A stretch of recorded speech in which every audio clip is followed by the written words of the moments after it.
Hey. What's up?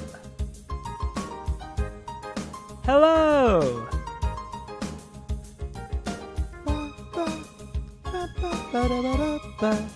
Oh shit, chat's not working on screen.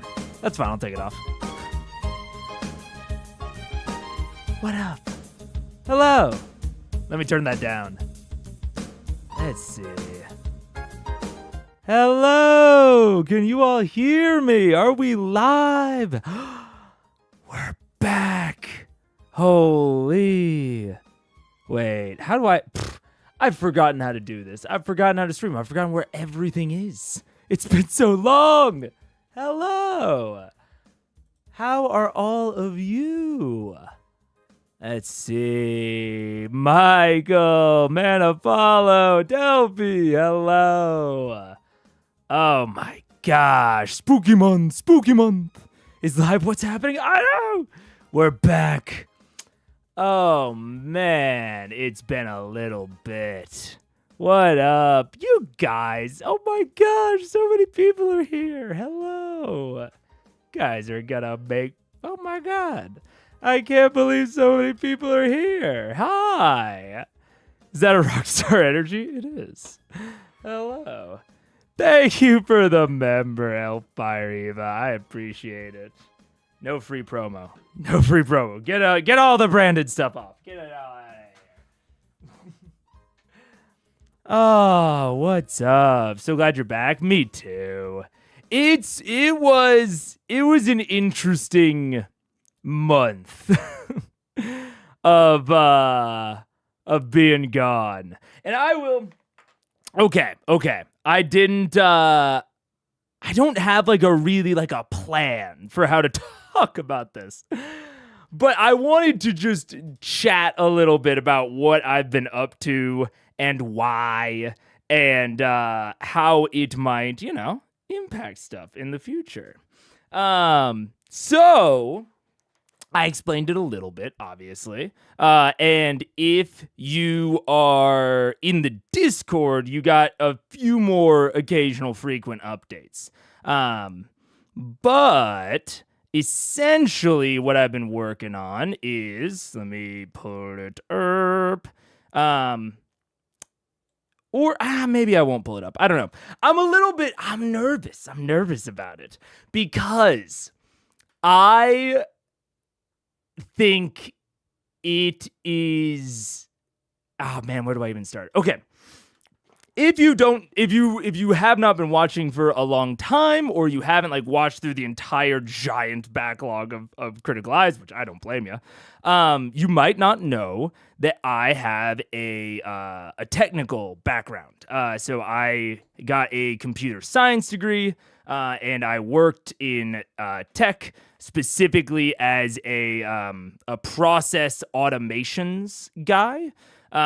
So that's what I did in college. That was my specialty. That's what I did my capstone in. And then I went into that professionally. So I was taking stuff that humans do and making robots do it, which, had a bit of a different connotation when I started than it does now. But that being said, oh, wait, what? I'm sorry. One moment. The chat is being weird. It seems to know that the broadcast started, but it's not displaying you guys. Whatever, that's fine. I'll look up here.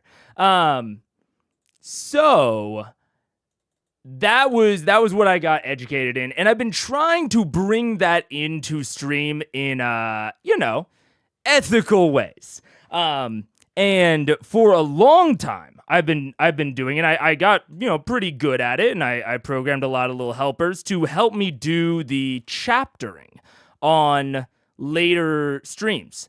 So I think around maybe the 60s or the 70s, I started doing this, and you might notice me pressing some buttons during stream. And that is all for taking notes on okay, this is happening at this time. I use this to press play and pause on the videos, which it has a little script that it runs to play or pause the YouTube video. But it also takes down notes on when all of that happens so that making the chapters is way, way easier after the fact. But the problem is that if I am not like, actively running this during stream, or if like something goes wrong and like part of the process breaks at one of the many breaks it could break at, then there's just no way to do it. There's no way to at least do it in a sort of reasonable way. I just would have to do the chapters all manually, and that is a little difficult. It just takes up a lot of time. And it's very similar with editing. Like, in one of the things, and I fully agree, G-Hercup, and that's what I'm kind of trying to focus on and like really hone in on with a lot of my stuff lately. Because it's repetitive jobs that no problem solving, no creativity, 100%. And one of the things that really kind of locked me in on the project that I've been working on for the past month was Fantasy High and editing or trying to edit Fantasy High, especially in conjunction with Eden. And we found towards the end that the editing process and pipeline was sped up so much. If I could just, before sending it to him, if I could go through the video and just like mark off places that didn't need to be included. So because the raw footage was like 5 to 6 hours, and that was 5 to 6 hours that Eden would just have to like watch through the entire thing and just like mark all of the points at which, I was or what, like, which like wasn't talking or was just like a random tangent that made no sense or, things like that. And what we really learned is that it's actually pretty easy to pick up what's going on if you like start in the middle, but it's really hard to figure out where things start and end.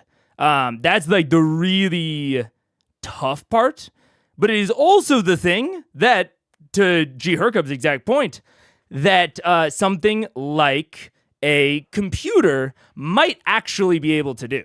Like, training a computer on, like, what is a good thing to include in the edit? No way. At least not without a fuckload of data that I cannot acquire, ethically at least. And so, but just looking at where does the topic shift? Where does it change? Which essentially, if you like look at, any of my older YouTube VODs or streams or anything, that is essentially what the chapters are. The chapters are just a list of time codes in the description that say, whatever the previous topic was, we are now at a transition point. Here's the new one. And so the real golden goose for me has been creating something that can take in a VOD, so a past live stream, analyze that VOD, and essentially create the chapters. Not even the words for the chapters, keep in mind. I'm not that greedy. It is literally just, demarcating the individual points at which a topic shifts. YouTube auto chapters are not good at this. They aren't. And one of the things that I sort of realized, especially over the process of doing this, is and one of the advantages that I had, and I'll get into how this affected things, but it's really hard to pick up like semantic patterns in speech across multiple people, if that makes sense. So like, it's very, but with one person, like I have a certain style that I talk in. Like I have a certain like dialectic thing totally separated from like my accent or like the fact that I'm speaking English. I just have like a cadence and a pace with which I talk.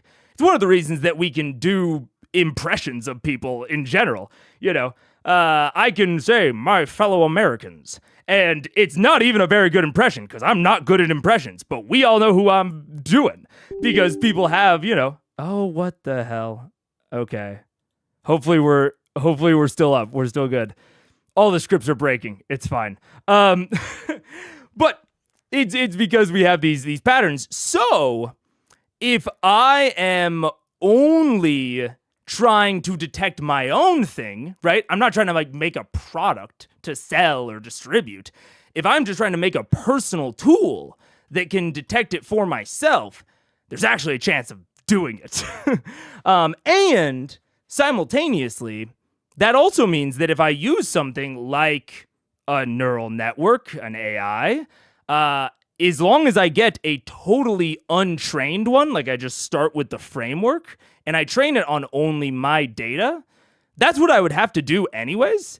And it means that I can train it ethically, right? I don't need to scrape the internet for a bunch of other people's data as long as I can figure out how to train one from scratch, which, I'm making it sound possibly easy. It wasn't. But that was kind of the goal. That was the goal, is to make something that can detect these boundaries. And I won't go into the fine details. And the reason I'm not showing is because, I kind of did it. And I did it in a way that, falls within my ethical bounds. And I'll call out anything that people might have a problem with because I want to get feedback on this. But yeah, I kind of did it, and I think it will kind of give me a bit of a competitive edge, being able to edit things as a solo operator, not having to pay anyone. I'm not using any external services. It's all local on my machine. And that'll be really nice. And it will help me, hopefully, put out more things especially Critical Eyes Edited. I'll be able to start at the very beginning, create, at the very least, chapters. And then once I have the chapters, editing is far, far easier, far, far faster. I can even do something as simple as just cut certain chapters out and leave the chapters I want to leave in full, which, might be what I end up doing. Who knows? So, things I want to call out. I set out 3 ethical lines for myself in case I did, because I knew at the beginning that AI was kind of going to be there in the background as I started to try to do this. I started to try to do it without AI, just on a pure heuristics basis of measuring silences and measuring semantic similarity. It got me part of the way there, but not all the way. And so the ethical lines I set out was I'm not paying for anything, which, is also a nice financial line. But I was not going to pay Azure, Microsoft to send off a bunch of data and have them process it, because I have no idea how they're going to process it. I have no idea what they're going to do with that data. I want to keep it all on my machine, all local. And I wanted to only use untrained models. So no models that had been pre-trained, which was tough. It meant that I had to figure out how to use or how to train my own models. But it also meant that I could train it all on my own data, all data that I have personally produced. And it meant that the model was way more specific to me, and it could pick up me-specific patterns, which was super duper nice. And the kind of, and that was the only aspect that I may have failed at. Unfortunately, I'm honestly not sure, because part of this that I needed to use was a speech recognition engine. So something that could take audio and turn it into text, speech to text. And speech to text has been around for so long. I mean, if you think about something like Siri, Siri is basically just speech to text in a fancy box.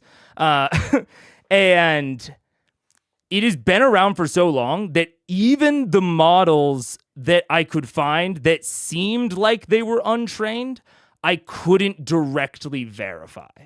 Unlike, the other model that I'm using in this, which is based on the Transformer paper. I'm constructing it from scratch. I'm constructing the individual nodes, the individual layers. It's not even like it could be pre-trained. So from that perspective, I am very, very confident that everything except for the speech to text is all just me constructed, me trained. The speech to text, I tried to find something that seemed untrained. It's called VOSC speech recognition. And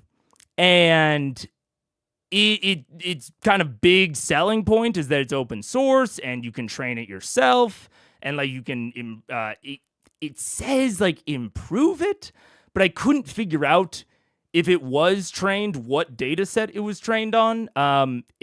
It's pretty old, so it seemed like if it was trained, it was probably trained on like a scientifically available data set, which have opt-in clauses, but I couldn't directly verify it. So if you either find a problem with VOSC speech recognition in your own personal research, or if you know of a speech recognition engine that is definitely 100% untrained, I would very much love to hear about it. And so that's maybe the only part where I'm a little bit like, I wish I could have found something that I was more confident about, but I'm very confident about everything else. And yeah, it is going well-ish. It has required me to learn a lot of new skills, a new language, a lot of things that, I'm a proficient coder, and I've worked in automation, like process automation, but I have never worked with AI before. I have never worked in Python. And so it required me to learn a lot of new stuff, which is why it took nearly a month and is still not done. It is done-ish, but partially I need to improve the model architecture further. And it honestly just needs more data. I have about 25 of my live streams that are chaptered, and so I'm using those as the training set. But it may not surprise you to learn that I wasn't super consistent when I was chaptering them, because I did not foresee needing to train an AI on them. So part of the next little bit is going to be me chaptering more things and improving the data set a little bit, and those sorts of things. But I want to get back to streaming ASAP, because this is largely a business decision, a business thing. I don't really care that much about longs and videos. I do care about them in that I want them to be good and I want them to exist, because I think that they are a huge hole in my content in terms of like, is a weird way to put it, but I guess accessibility, because like the streams, there's just too much. There's too many hours of content for someone to reasonably catch up on. And so especially, I'm like, even the types of people that are watching Critical Role years later, they're used to long swaths of content, but I'm like doubling or tripling the length of that with cries. And so I really need to make a more accessible way to watch Critical Eyes, not just for starting from the beginning, but like if you miss a live stream, if you miss one of the lives and you don't want to rewatch the VOD. You don't have time to rewatch the VOD. I want a shorter way for you to be able to rewatch it, get caught up before the next live stream. And so that's when I say it's like, oh my gosh, another script failed. I haven't streamed in so long that things changed with some of my automation stuff. But that's kind of the goal with this. So when I say like, you know, it's business minded, it's because like I have a passion and a love for being live. Like I want to be live. That's what I want to do. But I also want the live streams to be as accessible as possible and as good as possible. And part of that is making a way for people to catch up outside of the lives. And, you know, I'm not even thinking this. Well, I am obviously thinking this long term, but this is not a priority right now. But in theory, I could also train potentially multiple types of models. One that, you know, could make these chapters, maybe one that could pull out shorts, that sort of stuff. So it would also be nice for that side of things. And it's all really with the goal of trying to just cut down on the amount of time that editing takes. Because editing these really long live streams, you know, 6 hours of live streams, even if I'm watching it on 1.5, 2x speed, it's still like 3 hours of just watching it, not including any amount of editing. It is just watching it to even like get a sense, to like demarcate things and figure out where to put stuff. And that 3 hours is like, I can do it, but it cuts down on my ability to do kind of anything else on those days, or any sort of secret projects or cool projects, which I will tease, and I tease this in the Discord. I do have a secret project I've been working on that is going to come out in January. I'm not going to give any more spoilers beyond that, but I've been working on it for a few months at this point. I think since like May-ish. So there's going to be a lot of cool stuff there, but I want to be able to still work on that while keeping up with Critical Eyes, and possibly, well, not possibly, also while doing some Critical Role Campaign 4 stuff and just doing other things as well. I would like to go live more than twice a week. And so that's kind of the underpinning of all this. And like, you know, I won't lie, we're getting maybe towards the end of the financial runway that I set out for myself when I started this. You know, I've been doing some things here or there, but I'll probably have to go back to full-time-ish work if things continue the way that they are, which is fine. You know, that's how it goes. And having this sort of project for my portfolio wouldn't hurt that either. So yeah, that is generally where I've been. That's generally where I've been. And it also, I have some other plans for it to do some other things.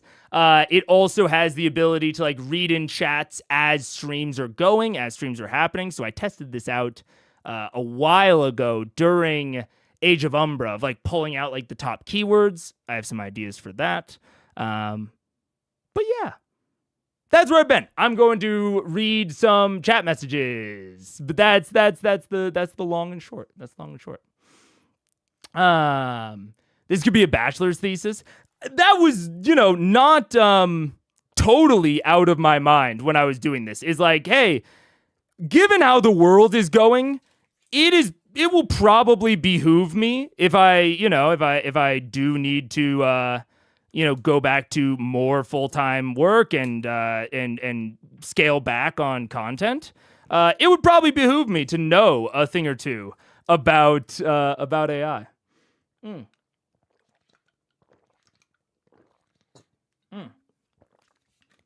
Tuned in for D&D, but I'm also an AI engineer, so not complaining about the tangent. Hell yeah. Hell yeah.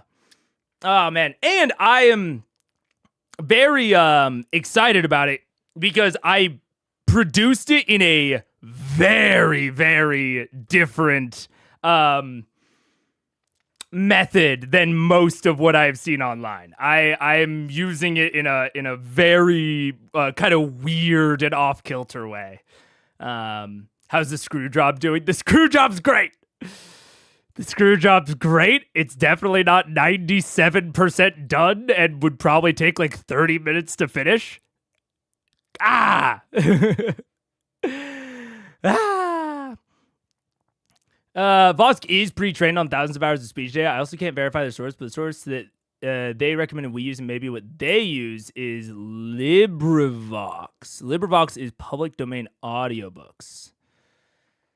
Okay. Interesting. Okay. Yeah, and the speech recognition was, I won't say it was bottom of the kind of priorities, but it was towards the bottom. Because before this, I was using, Microsoft Speech Engine, and in my head, I was like, well, Vosk is almost certainly better than that. So that might be a place that I need to improve the model at some point into the future. Oh my gosh, I just said no free promotion. What am I doing? That might be a place I need to improve the model in the future, but it's definitely not done. Interesting. Not enough time to catch up. Is this a bad time to mention I listen at 2x? This is the first time I've ever heard you at 1x. CR is hilarious when you're listening at 2x and I was already at 2x. I'm sure. And that's, and if people still want to do that to catch up, that's amazing. I would love for that to be a thing. And this is also partially, this is partially for creating those shorter videos. But it's also to make the chaptering more consistent. Because like I said at the beginning, if something about the chaptering process breaks right now, I would have to take like 2 to 3 hours to do it. Maybe not 2 to 3 hours. That's probably being a little bit dramatic, but probably an hour to do it if anything about this breaks. And an additional hour on top of every Critical Eyes episode, it's a non-insubstantial lift. And I've found myself not doing it in the past. So this is also part of it, is to make the chaptering of the lives a lot more consistent so that even if you do want to get the full VOD experience, you can get through that a lot easier, especially through things like breaks. I guess I recognize some words of that. Yeah, it's fair. Just found your channel last week. Thought it was sick. Just joined the Discord. Hell yeah. I build AI agents for work, so if you have questions, I'm happy to talk. I thought about this because I think Daniel said something similar. And there is definitely there's an aspect to it of it'd be nice to have some help or a third party opinion.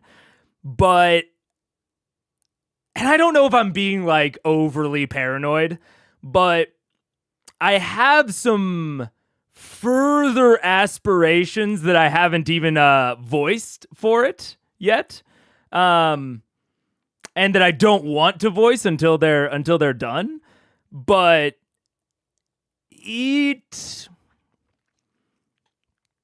with the plans that I have, I think I don't even want to say too much because I don't want to get hopes up if it doesn't work out. I have some thoughts for some things that I could do that I think would be really, really cool, especially from the perspective of people that maybe want to play TTRPGs but don't have a group, and or for people that maybe want to try out some new TTRPGs. And longtime members of or followers of the channel will know that I have experimented in this area before with the Unseen campaign. So I've got some ideas of some of the failure modes for it. And it is something that, and a lot of the ideas and a lot of the progress that I made are things that people that know AI better than me could probably recreate easily if they knew some of the details, if that makes sense. So I will definitely talk in general, but I am maybe a little bit overly paranoid. But I'm a little paranoid about people potentially, and not even anyone in chat right now. I don't, but this is going out publicly.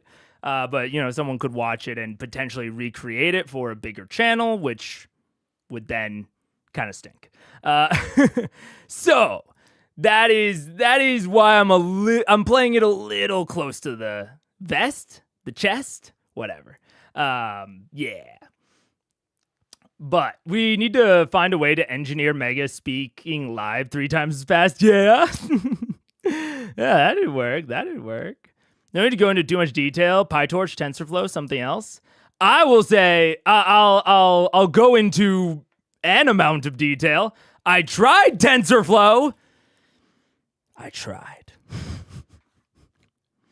Oh, I tried to use TensorFlow.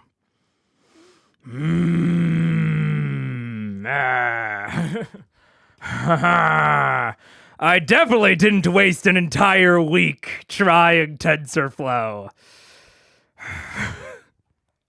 And it didn't almost make me go insane. So yeah, it's not TensorFlow. Part of it is PyTorch. It is also like the entire thing, which this is definitely not something I'm going to go into details on. But I'm also, I think, representing the model differently than people might expect, which is how I can train it on so little data. I have some, I've never said that humility was one of my virtues. I've got some pretty clever things, I think, that that I did. That I fortunately, like I said, I mean, I'm fortunate enough to have had some experience in process automation, and I think I have a few different lenses and perspectives on how to even go about automating these sorts of things at like a high design level.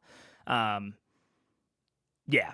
And I know that the way that I built it is abnormal because I tried to do a lot of research, and all of the research did not, it alluded to what I'm doing being possible, but it seems like almost no one has done it this way, which is another reason I want to play it a little close to the chest, because I am doing a couple of things that are very novel. And maybe once things sort of settle in, once I build more out, I can maybe reveal some of the details at a later date, but that'll probably be a few years down.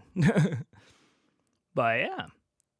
I have a project that's 99% done and has been for 3 days, but I've just been too tired to complete it. Yeah, and it's just like, I have this problem where once I film something, whether that is live or offline, I feel like it's done. Like the moment I stop filming. And so editing is very difficult. What's up, Zuzu? Hello. What's up, Fat Yoshi? Hello. Good. Did homie grow a mustache, or am I tripping? I always have a little bit of facial hair just hanging around. I mean, it's probably been a few weeks since I shaved. I just do not grow a lot of facial hair, and what facial hair I do doesn't even look that bad when it's like grown out a little bit. So I just don't think about it a lot, honestly. Oh, yeah. Why were you gone, Unk? You'll have to go back in the... That's basically what this stream is about. So if you reverse a little bit through, you'll see why. Raw dogging TensorFlow is tough. PyTorch is my baby. PyTorch, yeah. I get it. I definitely get it. Man, Python is just an anarchy language, man. I get it, and it just is so vibes based. And if I had a better intuition for it, if I had a better inherent intuition for the vibes, I would probably love it. But I am so fucking, I'm such a C#, brackets around everything cuck that it is eternally frustrating when a Python script crashes and I go in and it's just because I didn't indent something correctly. Anarchy, man. Thanks to May, I've started using Obsidian for my DM notes, but I just found out I gotta start pay for syncing to my tablet. Love the UI though. Obsidian's fucking awesome. Obsidian's awesome. I haven't been using it as much lately. Hey, speaking of, I've been kind of analog lately because I've been trying to get less screens when I'm not actively at my computer, especially like less phone time. And I found that with Obsidian, it was like if I wanted to take a note about, day-to-day life or whatever, I would, I'd be pulling out my phone to do it, even once I got the syncing. And so I've been journaling. Yeah, very analog. But it's fun. It's good. It's nice. I hate being on my phone. I'm a very I only go on this thing for what is absolutely necessary. And so putting a bunch of my daily notes and logging and task organization onto it was a bit of dissonance. I like this a lot more. I like the new lighting setup, perhaps a tad too bright to have it shine directly in your face for hours at a time. I'm terrible at lighting, bro. I'll be honest with you. I don't even know what's going on. I just have like a few lights and I just kind of wiggle them around until it looks okay. But it's actually, a lot of it is bouncing off the ceiling, so it's not even too bad. But I appreciate it. There's a way to do syncing without paying Obsidian for it. Just requires a lot of technical know-how. Yeah, I used to have it synced through my NAS, through my network attached storage. And that was it was a pain. It worked, but it was a little bit of a pain. I was not born to do networking, I'll tell you that. I can do it, but man, do I not like it. Having done a lot of work in Python, it's convenient, but only superficially. Any project devolves into fighting with the interpreter. A little bit. Maybe a frost would help if the broke film student equivalent baking paper, oven paper, whatever it's called in English. Oh, a frost over the light? I don't even know. Oh, I'd never even thought of that. Maybe. I don't know. That seems kind of interesting. Sure. Dude, like I said, I know so little about like lights and cameras. Sometimes I'll text Mike, and I'll be like, "What do I do when I send him like a picture?" Oh man, I know fuck all about it. I know a little bit more about audio, and I know basically zero about audio. The other thing that I wanted to the other thing that I wanted to mention, C4. I kind of mentioned it, but C4. I don't know what I'm doing yet.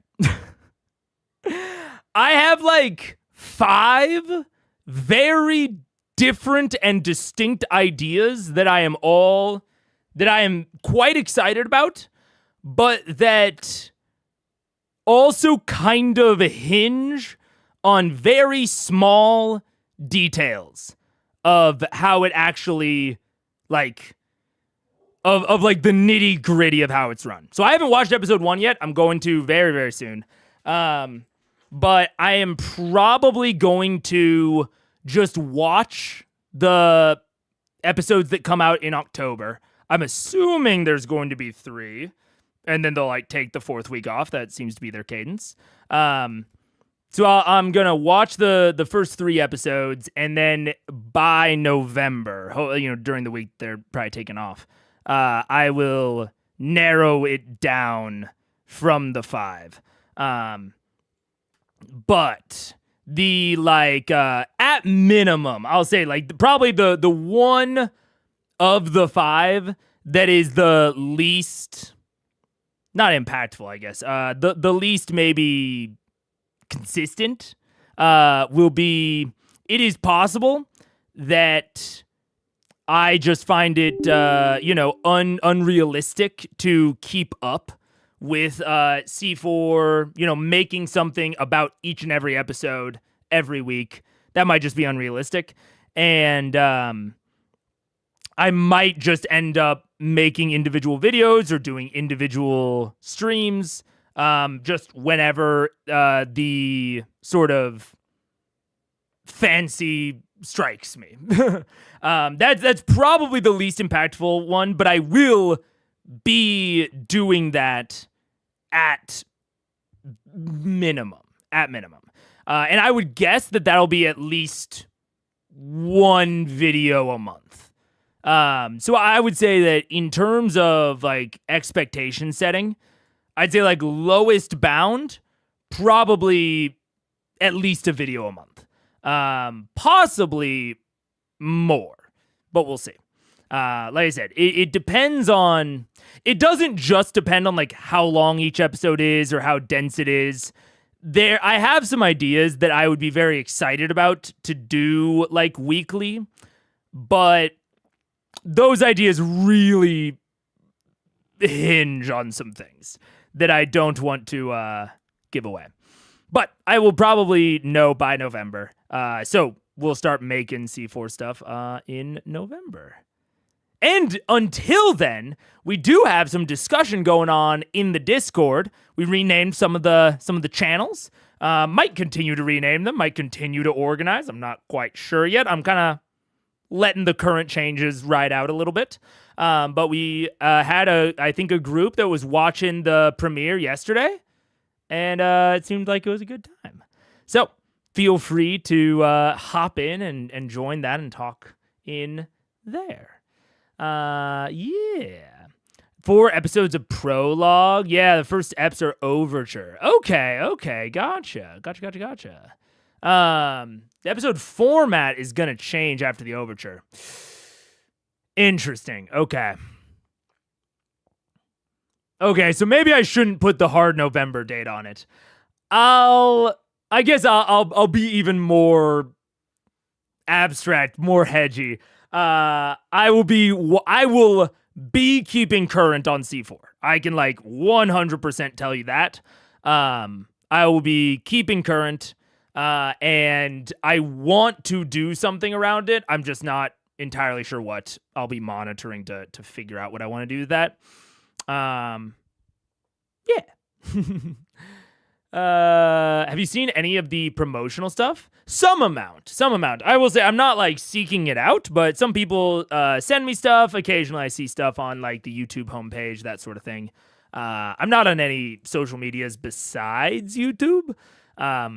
So if it wasn't sent to me directly, it wasn't in the Discord, or it wasn't on YouTube, I probably haven't seen it.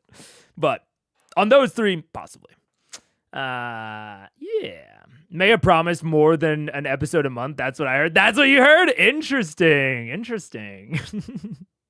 But yeah. So that's basically the underlying stuff. And yeah. I don't know how much I want to like rehash or, go over again in terms of like my motivations to do all this, but let me see if there's something I can show you. No, not even that. Yeah, no. I'll give another example. There are you guys have seen or maybe you haven't, but I have in the past done like interview type formats. I've interviewed Super Geek Mike and Ryan Immel, and I interviewed a bunch of people for Dragon Week, and even those sorts of interviews. This would be helpful for, and if I do something live like I did with Ryan Immel, where we made the dungeon as we went. That wasn't really an interview. That was more of like a creative, building exercise. But if I do something like that again, I'd like to work in more chat participation. So like things like voting. And during Age of Umbra, I bemoaned YouTube's voting system, like the fact that I couldn't have like write-in votes essentially. So that's probably like once the boundaries are working, once like the chaptering and the editing stuff is working, which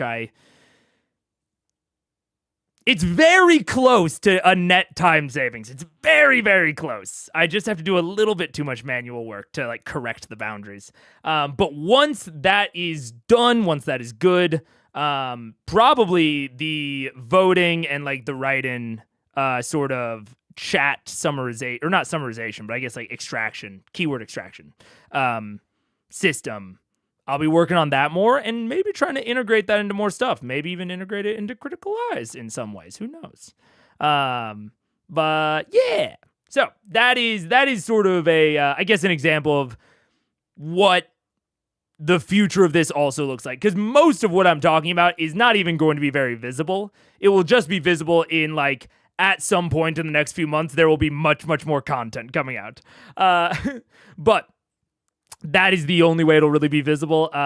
Otherwise, there will eventually be some more visible stuff, but that'll probably be coming maybe 2026. Probably sometime in 2026. And I have a lot of cool formats that would really help me accomplish. Are you going to use AI to summarize?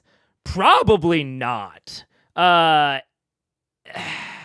considered potentially, because I mean, at this point, I have some experience with transformers, which is what something like ChatGPT uses.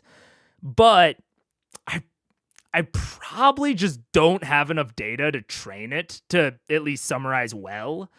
And I currently, in my like current chaptering process that I currently run, that's like manual during the actual streams, I already use what's called extractive summarization, which is essentially just like picking out the most common words and like filtering out stop words, like filtering out filler words. So it's like if I have a chapter that is an hour long, let's say, I can pick out the top chat words, the top transcript words, and like if I take like the top 5 transcript words, I can normally tell what I'm talking about, at least at a high level. And then, if I'm still confused, I can hop in the middle of the chapter and pretty quickly understand what I'm talking about. So it's very much, like maybe I can see in like the very long run, like once I've been using this for a very long time and I have a big like database of my own transcripts and I'm very confident in like the accuracy of them, maybe I could see myself training a summarization model, but it kind of feels like the juice just ain't worth the squeeze on that one.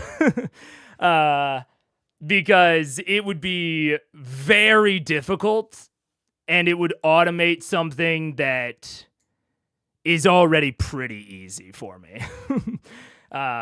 So I guess never say never. I'll put it this way.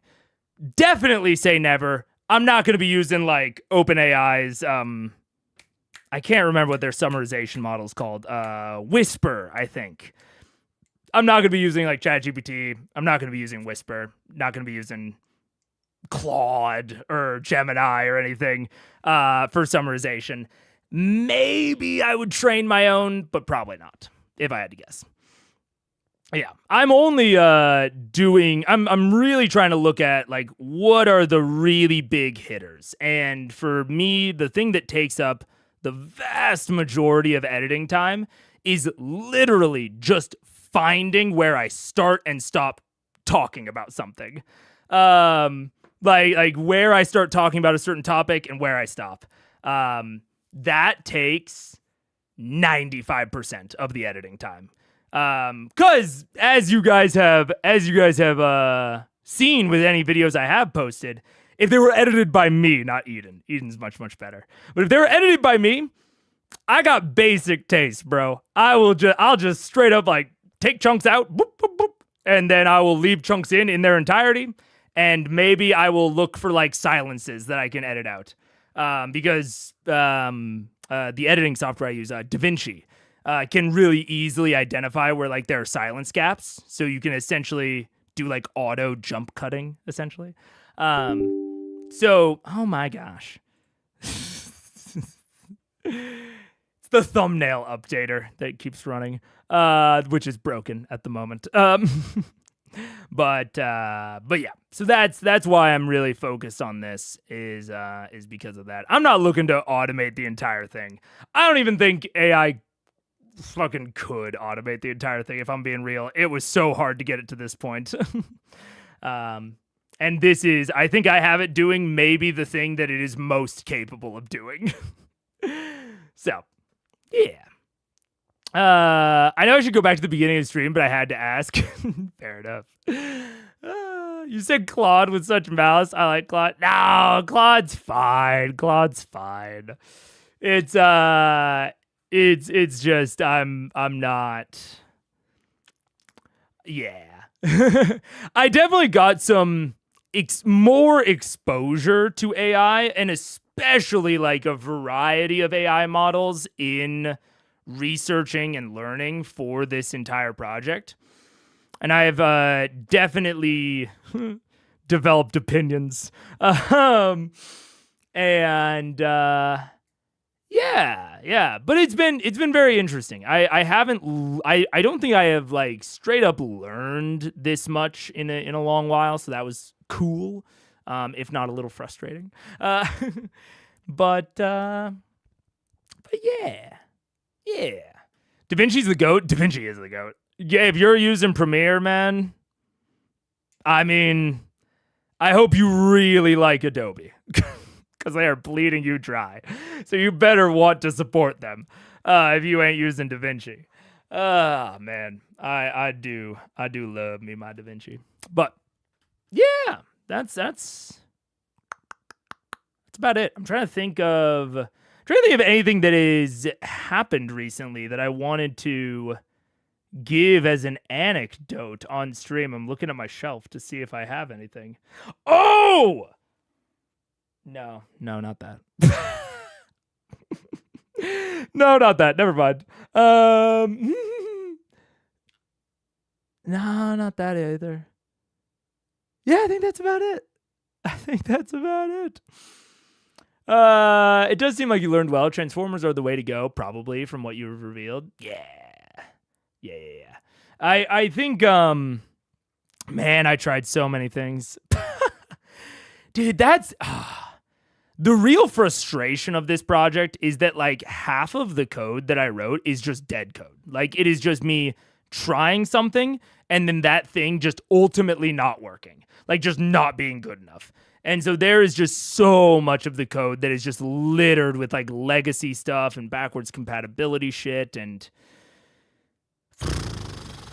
it is frustrating, but that's how it goes. It's been very interesting because even though I have a lot of experience with process automation, I have very little experience with like full on like standing up an application. Like going from like 0 to 100, like an application does not exist and now it does. Like I am very not experienced with that. So that has also been interesting. Even though I'm not, planning to distribute it or anything. I mean, one of the interesting things about it, one of the unique things is like, even if someone did try to use it, like say I gave it to another content creator or like say I gave it to Mike, it just wouldn't work for them. Because so much of what I do is predicated on the fact that it only has to understand a singular person. And that is actually a massive advantage. Like, especially for things like, even you consider something like speech to text, right? I have a pretty standard American accent, but I still say some words a little differently than people who you would identify as having my exact same accent. Like, I pronounce some words differently than Paige. And the moment that you introduce a second person, those differences in how the words sound like blow up. Right now, it has to learn an entirely new layer of depth of like, oh yeah, the schwa can sound this way in this person and this way in this other person. Like, but if you are siloing it to a singular person that it has to understand, it is just orders of magnitude easier, which offsets the fact that I have so little training data. Like, compared to every other, like, thing that I was researching in the space, I have orders of magnitude less training data. But there are... It doesn't have to learn as subtle of patterns, which is super cool. So, yeah, it's been very interesting. It's been incredibly interesting. Yeah. I definitely, yeah, like I said, I learned a lot. And I am excited. I will also say, one of the reasons I can't show the code is because I have not taken nearly any security precautions. Because it is like I have like my YouTube fucking OAuth secret just in plain text. Because I am not, I have everything locked down and privated. It's all my local network. So... I have not taken any sort of security precautions, so I definitely can't just like flash the code on screen. But maybe at some point in the future, I'll maybe lock it down a little bit more, take the proper security measures, and then maybe I can show some stuff. Any chance of using Sora 2 to have Percy have a gunfight with Mario in Middle-earth? Image generation, I think, would be the very last type of AI that I would use. Like, even you heard me talking about the AI summarization. I was like, maybe, probably not, blah, blah, blah, blah. Image generation, I have literally no use for, except for thumbnailing. And, like, we've already had that discourse, and that, like, very much, I think I learned a lot from that discourse. Like, if you don't know, I at one point in time, I used some AI thumbnails, and the community and I had a conversation about it. And after that conversation, I decided not to use AI thumbnails anymore. Not because I was, like, pressured into it or anything, but because, like, my opinion just changed. And so I won't go fully down into that. That is, I think back in, like, the 20s. It's right around the Sun Tree era. Of Critical Eyes. So you can go back to there to hear all that. But if I was going to somehow try to train my own image generation model, I would need a lot more image. I would need a lot more images, and I am bad at graphic design. I am bad at visual arts.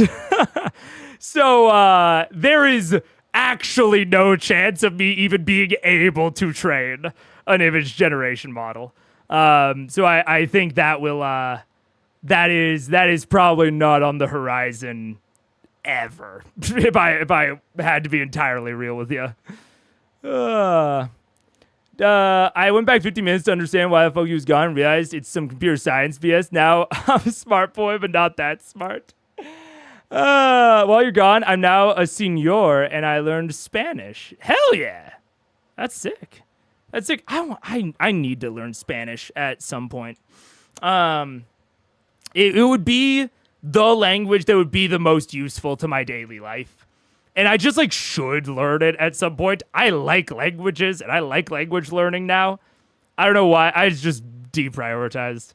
But yeah, that's cool. And my brain instantly went, fuck do you mean ethically? Yeah. For creative skills, I'd rather do something like sit and learn 20 hours of BandLab tutorials on YouTube than get AI to make a song. Yeah, exactly. And so that's what I mean when I say, like, I have ethical data. I mean I have me-produced data. No one else's. Yeah. I bet Paige says the words correctlier. She would certainly say that. Was it a chill conversation? That kind of stuff usually starts off heated. It was pretty chill, from my recollection, at least. I'm trying to think. I think it was pretty chill. I'm trying to remember. Because I do...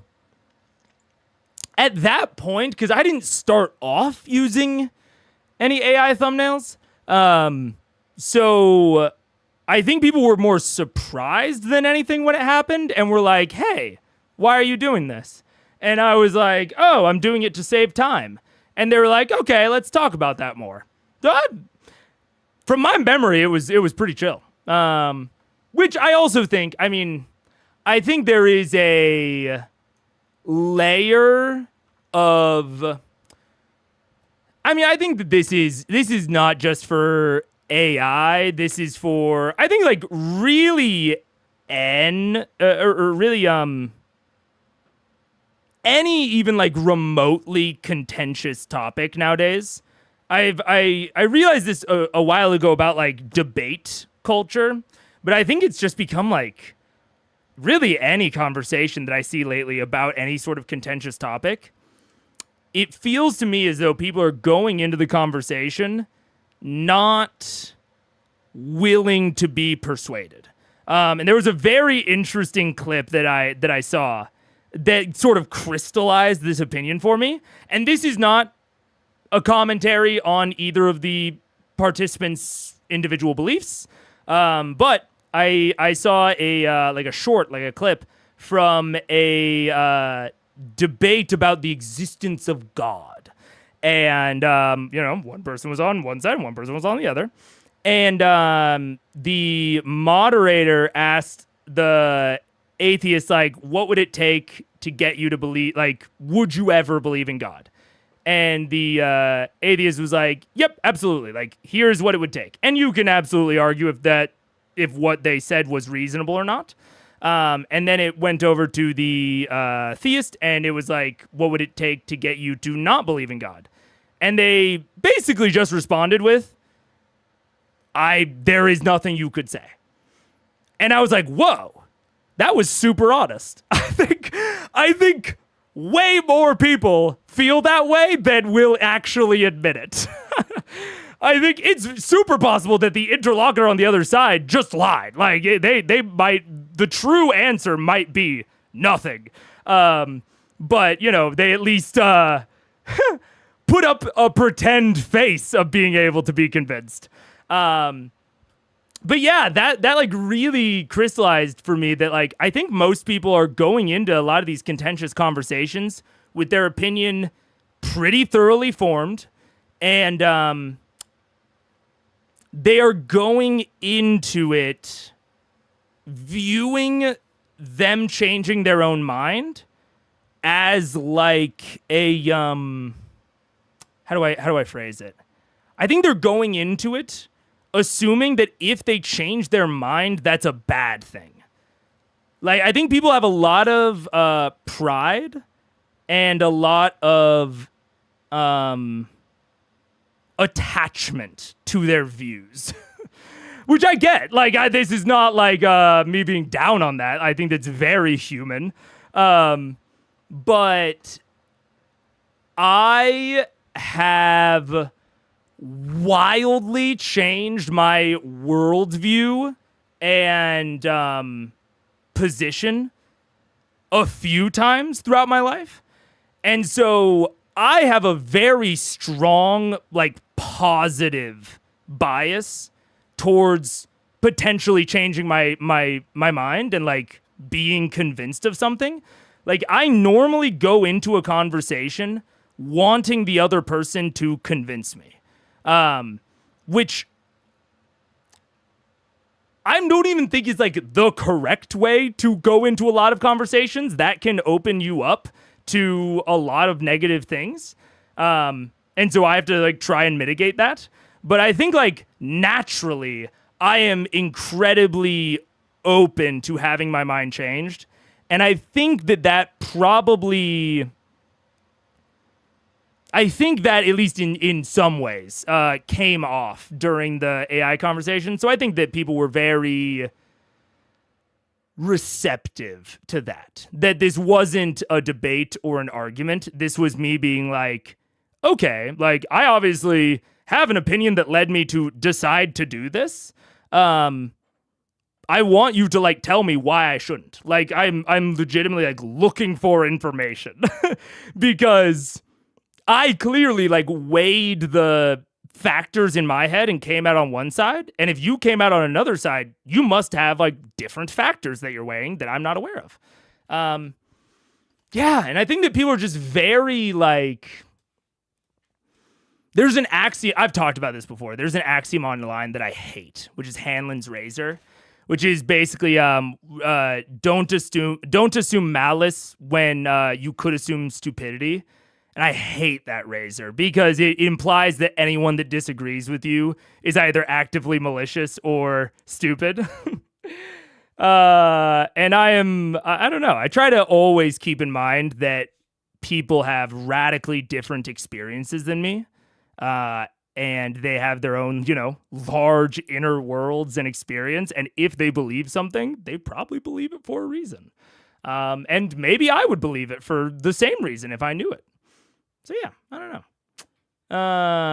Yeah. You talking about the vast amount of work to train with one voice or two is making me think of how a jumble of nerves in our brains can figure out languages as babies. It's crazy. It's crazy. I watched this channel called Rob Words. Shout out Rob Words. Unless it comes out later that you suck, in which case I retract this. But you seem cool, so shout out. And he did a whole video on babies learning languages, and they said something during that video that blew my mind, but is just like obviously true, which is that a baby can learn any language. Like, just inherently, a baby can learn any language that exists because they had to at some point. And I was like, whoa, that's crazy. Yeah, our brains are fucking crazy, man. It's so cool. It's so crazy. Oh, man. A discussion where the parties aren't able to change their minds is a discussion not worth having. Yeah, and I mean, I think, unfortunately, more and more conversations online have sort of devolved in that direction. But, I'm certainly not going to be the one to broadly change it. But I can, maybe have my little influences here and there, What's up? What's up? Oh, yeah. And were you checking to see if anyone had commented on it? Well, it's not really in there. It's a little in there. That's fair. I'm not gonna tell anyone what it is. That way, it's natural. If it does come up, I'm gonna move it for you. You're gonna move it. Okay, she'll move it. Yeah. I debate people all the time, but only IRL. No use arguing with randos on the internet. I get that, and that's I definitely I just like learning stuff, man, and I like learning stuff about people. And I think that most people have pretty core, like, similar values if you just really dig down into it. And those values just take different shapes depending on their environment a lot of the times. Yeah. Yeah. I do think there's some things you shouldn't be open to change your mind on in some cases. Like, you shouldn't be open to the idea of racism being okay. Yes, I agree. And when I say, changing my mind, there are certainly layers to it of how open I am to it. But especially like layers of it. Like, I am open to the idea of, potentially, like, I have some opinions about things like crime statistics or how dangerous Chicago is. That's been a very hot button issue. I'll tell you, I felt perfectly fine the whole time. I do not feel like Chicago is descending into madness and revolution, like some might say. But there are layers to that opinion of like, okay, well, I have an opinion and an understanding of crime statistics and distributions that I would be open to like seeing different data on and considering that and examining it. And I would be open to changing my mind on like that facet. And then, that might, if there's enough of those, maybe that would lead to a more fundamental change. But yeah, it's that sort of thing. It's layered. I was going to say that Tim mentioned 9 life lessons. One is be hard on your opinions. Yeah. Be hard on your opinions. Yeah, there's a good video that Paige rewatches occasionally that you guys may have heard of. It's rather popular, I think. But it's a British, I think, comedian. Australian comedian. I'm not super familiar with his work outside of this video. But his name is Tim Minchin. And he has a college graduation speech that is very popular that gets shared around occasionally called like 9 life lessons or something. And one of them is be hard on your opinions. And that's what I think I mean when I'm talking about like being open to having my mind changed is I want to be hard on my opinions. I want to scrutinize them at a core level. I don't just want to believe something off of momentum. I want to believe something because I understand a lot of the facets of it, and I believe it to be true. So yeah. Views, aesthetics, way different from me. We often disagree about form and functions matter. Neither of us are objectively wrong or stupid. Yeah, exactly, Daniel. Exactly. The thing with debate is that the word can mean anything from polite conversation on a specific topic with slight divergent ideas to screaming match about which groups of people deserve rights. Yeah. And I think it's very yeah. I'm not gonna devolve into it too much, but yeah, I am someone that used to very much enjoy debate and like structured debate. And I have become more and more disillusioned with that type of communication as I've gone on, because I realized that sort of argument or that sort of argumentation is good for someone like a lawyer. Right, where like the goal of a lawyer's argumentation is to win, right? They are supposed to put up the absolute best defense of their client that they can, whether they're a public defender or a private attorney or whatever. And I think debate is really good for that. When the goal is to win the argument, I think debate is good for that, and especially structured debate. But if the goal is to actually come to understanding or truth, I think the like more classical debate format, at least, or structured debate, is not good. I think it and I think that even if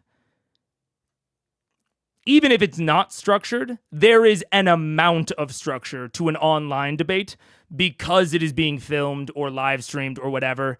You are imposing a level of structure onto it. And that line, that kind of molding of the conversation, I think almost inherently pushes you towards trying to win or trying to lose, as opposed to a more free-form discussion between individuals. But it's hard. It's hard. Does the opposite of Hanlon's razor hold? Don't assume benevolence when it's easier to assume intelligence. I don't think Hanlon's razor holds in general. So, I mean, I guess it does to an extent. Like, I do think that it is more likely for someone to be, and but even that, I really hate that it has evolved into being like Hamilton's razor. No, Hanlon's razor. Hanlon's razor is, yeah, why assume malice when you could assume stupidity or something like that.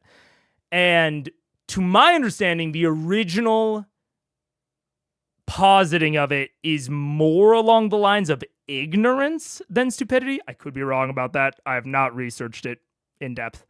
And I like that version a little bit more of like, why assume malice when you could assume ignorance? And ignorance not in maybe the more colloquial, like, I think ignorance can be equated to stupidity a lot, especially like willful ignorance, I think we think about.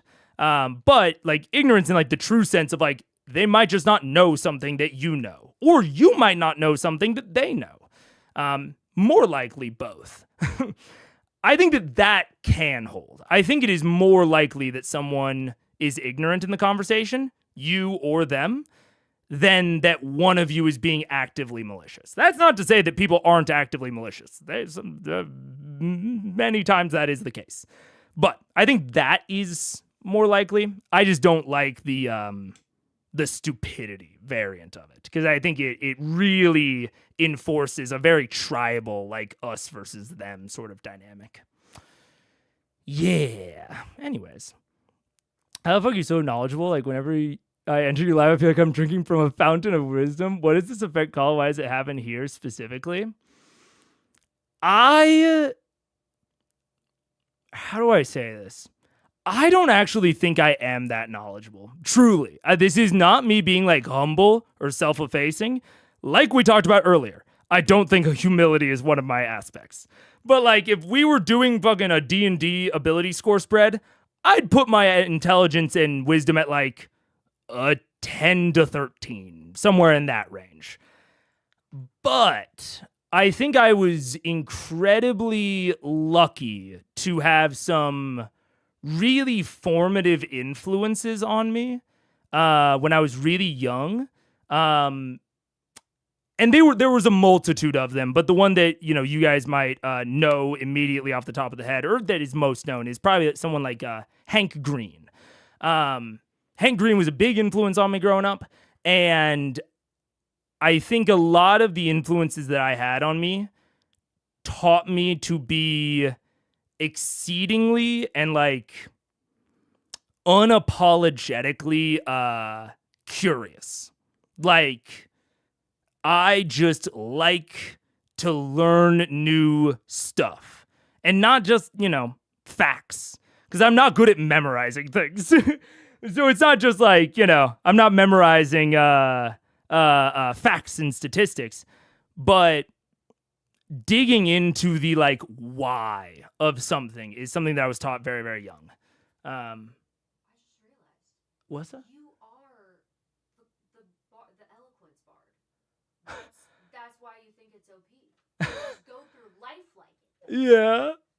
It's you. I don't know what Paige is just saying that I'm an eloquence bard, apparently. And that's why I think it's OP. I think Chad would agree that it's OP regardless of. No, but I was like, I think you're smart and everything. But like that's it. Like you have the charisma. You are eloquent. Yeah, I would say I am eloquent. Yeah. I don't actually think I know all that much. I think I am close to the mean in terms of average, but I am able to explain my thoughts relatively well. And I'm very curious about what other people think and about the way that things work. And I'm persuasive, apparently. Even when I'm not meaning to be, according to her. But yeah, so it's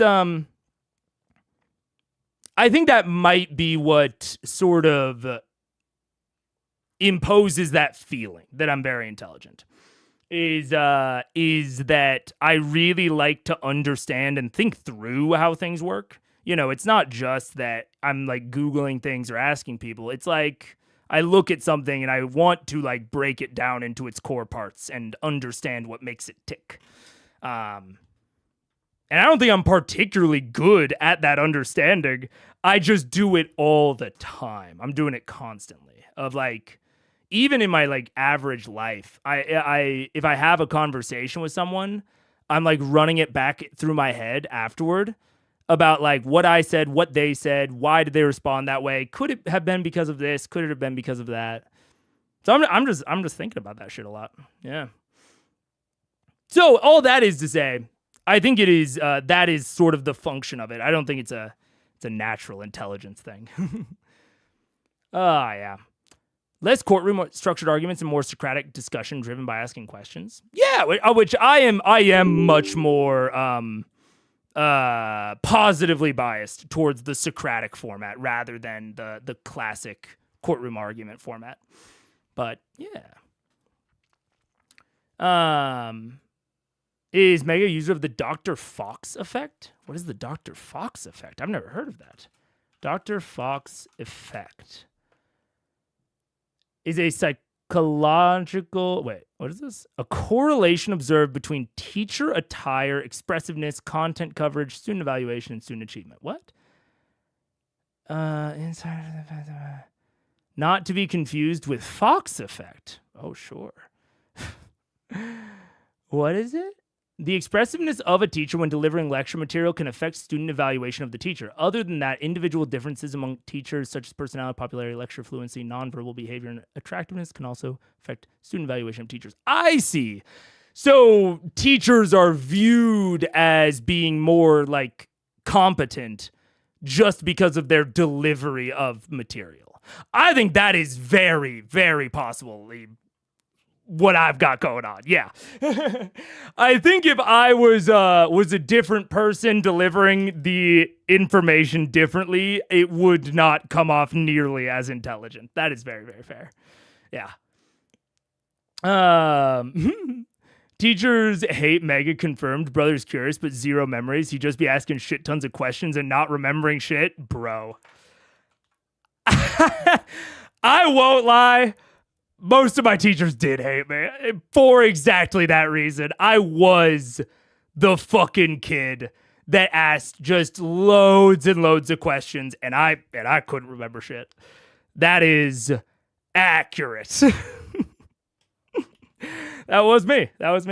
And, you know, I really connected with a few teachers that I think were similar to me, that probably would have been similar in that way. But it's also the reason, like I've mentioned before, when kids will ask like why over and over and over, I love that shit. That's like the easiest shit in the world to me. If I'm like, the sky is blue, and they're like, why? And I'm like, oh, well, it has to do with like the way that light interacts with the air in the atmosphere. And they're like, why? And I'm like, well, it's actually because air is like kind of stuff. And, you know, if we're in a car, I'll like roll down the window and I'll be like stick your hand out the window. They stick your hand out the window and they feel the window. I'm like, that's the air. You feel how it has like stuff in it? And they're like, whoa. And then they ask why. And I'm like, well, if you want to know why. And I will go down the entire fucking pipe with them. So that's my favorite shit. I love asking those sorts of questions. So I do think that's a major factor. Yeah. I would say you give responses that show you've listened to what the person said and can engage with it quickly and accurately. That comes off as intelligent in regular conversation. I think that's super fair. Yeah. Yeah. And I do, you know, I have very, I don't remember what the word is because it's not severe. I have profound ADHD, I think is the term. But in the constellation of symptoms, I am very, very low on distractedness. Like I don't actually get distracted that much, which is kind of the classic ADHD symptom. But I am very high on hyperfocus. So when someone is talking to me, world disappears. We're gone. And, you know, it is a bit of a blessing and a curse. I had to learn to look away from people more because they found my intensity a little creepy. But I also, you know, I had two parents that were like, my mom is like the classical extrovert. She loves people. People love her. She's in sales. She's got this massive web of friends, orders of magnitude more friends than I've got. And so I don't think purposefully, but like accidentally, she kind of trained me towards like social etiquette, and ways that I could interact as me without creeping people out. And my dad did something very similar, although he was less he was less into the letting me be myself part of it. But I think I struck a good balance ultimately. Yeah. The Mr. Fox effect is someone charismatic who's yapping, but BS, but people listen to him, or maybe my Google is as stupid as me. I think it's less that he's yapping BS and more that if they're super charismatic versus someone who's not charismatic, even if they say the same shit, the charismatic person you'll listen to better. You'll view them as more, not only more convincing, but more intelligent, at least from what I've seen. Yeah, that's cool. That's cool. Come babysit my 5-year-old. She'll never stop. That's I can't wait until my nephew and niece are at that point. I can't wait. I love that. I love that part. Mega, why am I in the hood? I mean, probably because of the circumstances of your birth. If I had to guess, I don't know that much about you, but that would be my guess. One question at a time until Mega learns everything there is to learn of the universe. Well, that's the awesome thing, is that there's always more to learn, because we can also learn about learning. We can learn about like one of the coolest things about humans is our ability to imagine things that aren't real. Like I have talked before about how like we are hallucinating right now. All of us collectively. We have been convinced that the piece of rocks that we are looking at are actually us like communicating to other people. We have no evidence of that. Right? Even something like electricity is what medieval philosophers would have called an occult force. They would be like, why can't we see it? Magnets! Magnets are crazy. They're magic. They're the world is suffused with magic that we are just so comfortable with. And the fact that we can get comfortable with our entire with a totally separate reality just lying on top of our current reality is crazy. It's crazy. It's insane. I've been listening to this college lecture series about this that's like dedicated to this I think medieval Renaissance-ish philosopher, alchemist named Cornelius Agrippa, who wrote the 3 books of occult philosophy. And I did not know until this lecture series that occult just means hidden. That is like the origin of the word. And so like in the occult philosophy, he is talking about like simultaneously how to like conjure demons and how the planetary bodies fit into like a divine cosmos and how they interact with angels and God. And he's talking about that all simultaneously and at the same level that he talks about magnets. Because at that point, like every other force or most other forces were like directly observable. Like even the fact that like air is invisible, we can still feel it, right? There is still some sensory input, but we can't feel magnetism at all. It just happens. Why? I took electrical engineering courses. I know a lot about magnetism. It is still magic. Like you can't convince me that it's not. And the level to which we are comfortable with invisible occult forces that we cannot fundamentally understand is so cool. It's so fucking cool. I love it. Like the fact that we even can imagine something that doesn't exist. Like I think we kind of lose track of this sometimes. But like a dog, at least to our understanding, cannot like imagine a unicorn. Right? Like unicorns don't exist. We made them up. Which is crazy. The fact that we can combine things that do exist into something that doesn't is like the fundamental fabric of humanity, I would say. I don't know how this got plunged off into the deep end, but all that is to say, I don't think I'll ever run out of questions to ask because there are always new things being discovered and there are always new people. Every person is so interesting to me. And they used to not be. I've talked about how I didn't used to have a lot of empathy. And I had to actively train my empathy muscles. And one of the ways that I ended up doing that was by was through the realization of how interesting every single person is. Just like at a fundamental level, everyone has as detailed of a life as you do. And that's like, it's obvious when you think about it, but I don't think that a lot of us, or maybe more people, maybe it was just me, it could be, but I don't think I ever really like internalized that. Of like, you know, they talk about like main character syndrome of like, it's hard to internalize that everyone is as detailed and has as much depth of person as you do.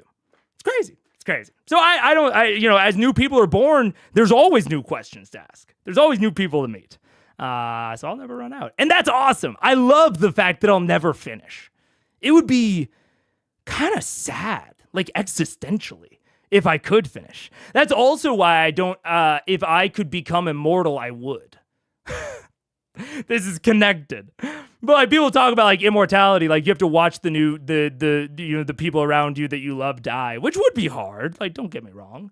But I really related to, if you've seen The Sandman, I 100% what's the word? Identify with oh God, what's his name? Not Cobb, not Hob. What's his name? Oh no, Hob Girdlinger? No. The Sandman Hob. Hob Gadling. I identify, like, every time they ask Hob if he wants to stop living, and he's just like, no, man, like, there's so much new shit. Even at the lowest point, he's like, of course not. Death is a mug's game. Exactly. Oh, man. And I identify with that so much. There's always new stuff. There will never run out. And that's like, I think for some people that is maybe kind of scary, I guess, but that's very exciting to me. I like that there's always new stuff. Anyways. Yeah. This rant will end in Terry Pratchett quotes. Possibly. Terry Pratchett's Discworld, right? I could imagine. Yeah. I'd wager the word occluded has ties to the origin of a cult. Oh, almost certainly. Almost certainly. I don't know, but I would guess, yeah. I would also wager that, yeah. Personally, I believe any sufficient advanced science is indistinguishable from magic is a little off. I'd say sufficiently misunderstood instead. Computers are pretty advanced, but most of us don't really think they are magic. I think our understanding of magic just has changed. Like, I don't think any of the average person does not understand magnets at a like fundamentally deeper level than a medieval occultist, than a medieval philosopher. And the medieval philosophers called magnets magic, occult. We've always had different words for it. And I think that I think most of the reason that we have moved away from understanding things as magic is because largely there has been a secularization and divorcing of like religion and theology from science, which they were not separated until fairly recently, until in the history of humanity. And so if you're looking for, and I think especially nowadays, especially, very like secularly oriented science is very, very comfortable with just saying like, we don't know, right? Is just like, why are the constants of the universe the values that they are? We don't know. We don't know. We have no idea. And that's okay. That's okay. And the equivalent of I don't know in the past was kind of like God or magic. Like they wouldn't, a medieval scientist wouldn't have said, I don't know why this is happening. They probably just would have said, oh yeah, it's magic. It's magical. We understand it down to this level. And then why does that bottom level thing happen? Magic. Like alchemists were incredibly advanced chemists. They were very, very knowledgeable. They weren't just like guessing at shit. They were very competent in their field. And we would just identify them as chemists. But it's like, why do these two agents react in this way? Okay, well, we know it about down to here, and then it's magic. So I think we've just become very, very comfortable with not labeling an explanation for the kind of underlying mystery of the universe. We've just been comfortable with saying like, we'll figure it out eventually. Because also, to be fair, at that point, there was also an understanding, at least within what I'm currently researching for fun, the lecture series that I'm currently listening to, about like Agrippa, for example, again, medieval Renaissance kind of era. There was like a fundamental understanding that we knew more in the past. Like true knowledge was from the past. And so there wasn't really a assumption that we would be able to learn more. Like there wasn't this there was only an assumption that we would uncover what had already been learned. And if that, went to a certain depth of understanding, that was the maximum extent of understanding. Whereas now I think we're much more comfortable with the idea that there is a level of understanding that no human has ever reached. And we might reach it at some point in the future. So I think that's also why we've kind of gotten rid of the idea of magic to an extent. That's just my opinion and my impression. I'm sure that there are many people that have written entire theses on the transition away from like common magical practice. And I'm actively like learning and researching about that right now. By which to put it out there, if you are interested in this sort of stuff, and especially how ancient people understood these things, I can highly recommend, again, unless there's something personal that I don't know about you, in which case I might change my public-facing opinion later. Or no, my full opinion. I might just make a different statement later. But I always feel like before I recommend someone, I have to caveat with like I might just not know something about them. Ever since I recommended, I think it was like a ventriloquist, and people were like, "Hey, that dude's a huge homophobe," and I was like, "Oh, I did not know that." Anyways, but esoterica, they don't strike me as anything bad, but I can highly recommend the channel Esoterica, not only because they have a lot of really good videos and courses in this area, but they also provide a ton of external reading and external resources if you want to learn more. So like I've like started on Esoterica's channel, And I have since like gone off the path into like their reading lists and things like that. And it is incredibly informative. I feel like I'm learning a lot about ancient peoples. Hi, bird. Yeah. What are you talking about? She's ridiculous. But anyways, how much of the last CR episode is remember? Feels like so long ago. Hope Matt's recap helps us remember. Me too.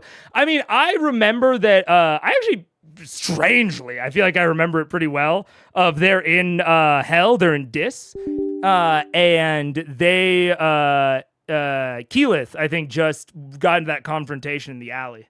I actually feel like I remember it pretty well, but the recap will be super helpful.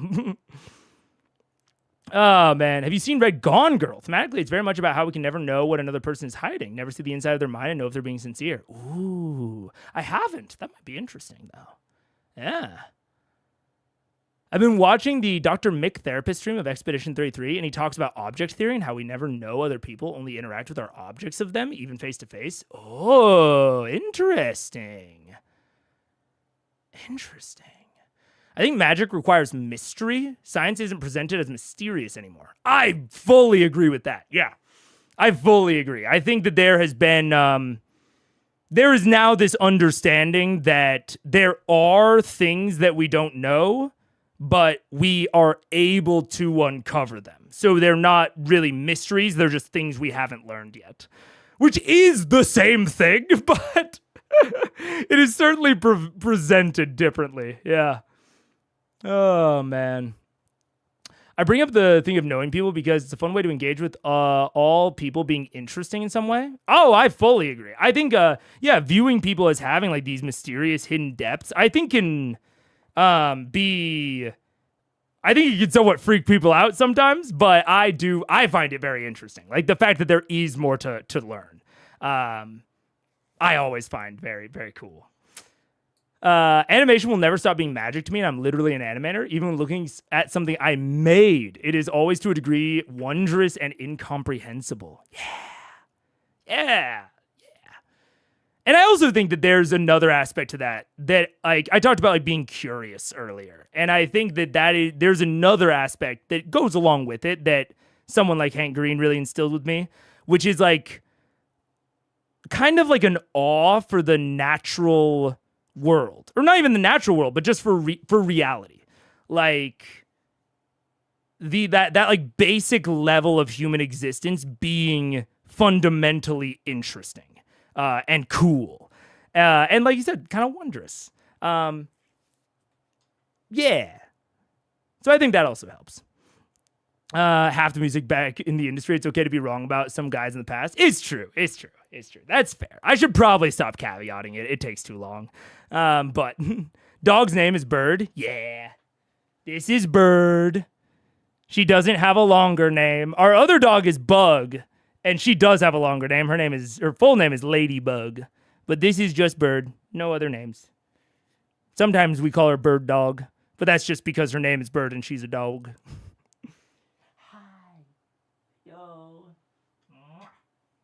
Kiss her on the forehead. I think you don't have to disclaim every recommendation. We assume your goodwill and intent. Yeah. It's a problem I have. Speaking about like my communication styles, I do, and I've talked about this on stream before. I feel I need to like caveat every edge case, which is not like a good way to communicate. Yeah. They really tried talking to all the devils. That wasn't helping. Oh yeah. We'll definitely talk about it. It was so awkward. It wasn't awkward. It was just, it's the way that things happened. I felt bad leaving off on one where I was maybe the most like directly annoyed at cast behavior. And not like, I wasn't cringing. I wasn't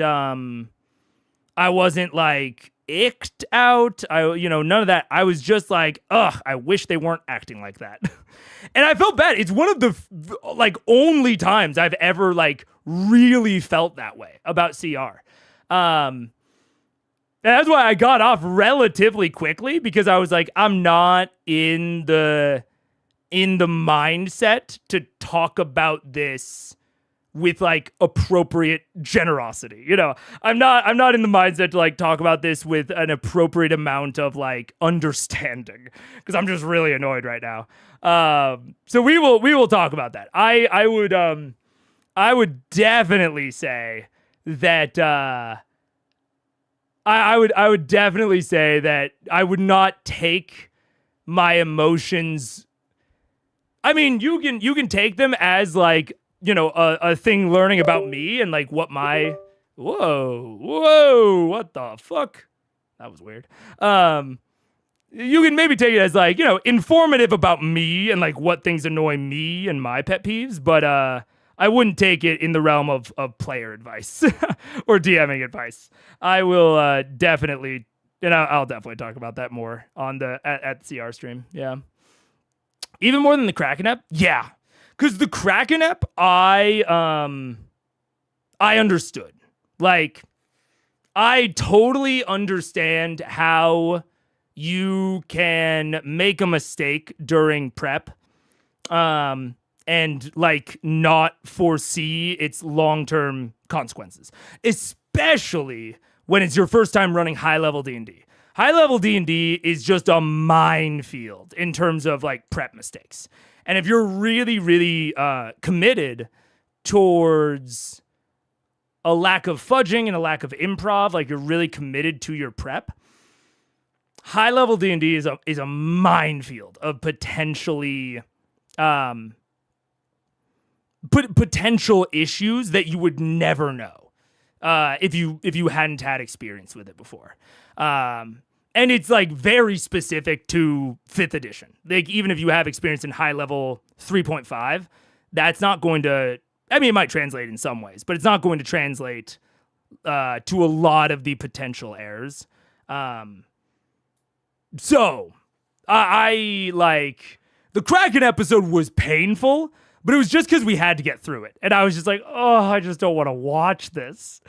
But yeah, the player behavior just touched on in the player behavior in Dis was very frustrating to me on like an interpersonal level. Like if I was DMing, I would have like, this sounds a little bit dramatic, but it's like I would have had like a conversation with them afterward of being like, hey, like, this is kind of what I was going for. Like, you know, and I really, really, something about, and again, I'll talk about it in more detail, but a lot of it was like the way that the rest of the cast was interacting with Keyleth really frustrated me. And to a level of like, this is not constructive anymore.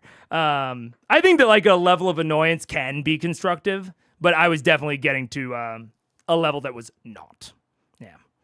What was the problem exactly? I completely forgot. With Dis or with the Kraken fight?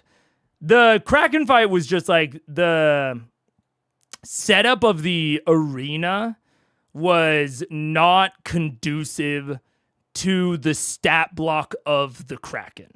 And the Kraken and the arena together were not conducive to a non-violent encounter. Like all three of those things were kind of constantly fighting against each other. And again, in a way that I don't blame Matt for not foreseeing, because it's all very like 5e specific stuff. It felt like you were mad at them having lateral thinking on the task when they've heavily relied on Matt to clue them into the answer. They're 90-somethings episode into, they're slow to learn new tricks. I think I was like a constructive level of annoyed at them not doing any sort of lateral thinking, like not doing any sort of, you know, anything other than what they've been doing. I was a little bit annoyed at that. I definitely won't lie. But I think at a level where it's like, guys, come on. But then towards the end, I was,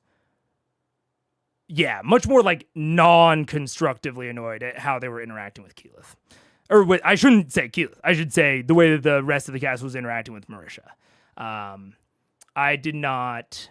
Yeah, I was. It hit on some very personal, like interpersonal, not relations. What's the word? Interaction type stuff that is like very like personal pet peeves. Like I hate in like interpersonal conversations when like I offer up a plan and someone's like, oh, you can try, just like, just don't come crying to me when you fail. And that sort of stuff ticks me off in real life. And it is, again, it's a personal thing. It's not I would take the ending especially my emotions at the end as a very personal thing that I would take with a grain of salt. Yeah. Just thinking about the Kraken up sends shivers down my spine. Yeah. I mean, hey, we all got to have it. I have done some stinker encounters in the past. I've done several stinker encounters. Not several. I've done quite a few. So it happens. Especially again, like the tiers of D&D are very different games. Like level 5 D&D and level 20 D&D are not just like the fictional scale of the threat goes up. The like actual way that you interact with the game changes at many levels. So like I said, I don't blame Matt in the slightest for not predicting that. I'll talk about all the ways that, what maybe should have been changed, but I don't blame him. Anyways, we'll talk about that more on Monday. I'm going to end it here. Thank you all for joining. Thank you all for watching. If you see some, edited content coming out in the future, it might be a little bit rough to start, or maybe it won't. I don't know how soon it'll come out. It really depends, because I want to get back to doing kind of normal cadence of content creation, which means that development is going to go back to the kind of slower pace. But we will see how it goes. And yeah. How's your home game going? You were away from DMing for a while. Has Cries changed you? Absolutely. Oops. No problem. You know what? That'll be a good conversation for next time, because I will say absolutely 100% Cries and watching Critical Role has influenced the way that I DM and play my games. And I think broadly for the better. I will say we just had last night was maybe the most serious session of D&D that I have ever run. I actively teared up during it. And it was awesome. And I would have never run a session like that before starting Critical Eyes. So yeah, I would say it's absolutely changed me for the better. But anyways, that is where I will actually leave off. Oh God. What's the Stonehenge symbol? Is it na? Is that Nuka? No, Noka? Shit. Oh, I know this. I don't feel like it is. Is that the Ch? Fuck. Oh, I know this. I learned the Cyrillic alphabet. Wait 1 second. I want to know it. Cyrillic. Puh?